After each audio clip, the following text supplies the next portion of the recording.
1 মের কবিতা 46, সুকান্ত ভট্টাচার্য।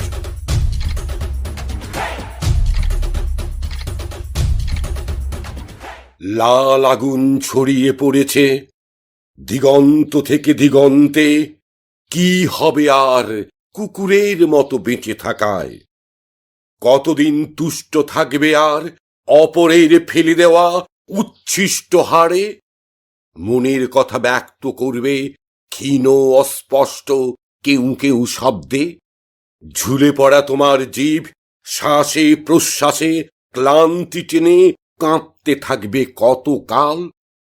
মাথায় মৃদু চাপড় আর পিঠে হাতের স্পর্শে কতক্ষণ ভুলে থাকবে পেটের ক্ষুধা আর গলার শিকলকে? কতক্ষণ নাড়তে থাকবে ল্যাজ? তার চেয়ে পোষ মানাকে অস্বীকার করো বশ্যতাকে। চলো শুকনো হাড়ের বদলে সন্ধান করি তাজা রক্তের। তৈরি হোক লাল আগুনের ঝলসানো আমাদের খাদ্য। শিকলের দাগ ঢেকে দিয়ে গজিয়ে উঠুক সিংহের কেশর প্রত্যেকের ঘাড়ে।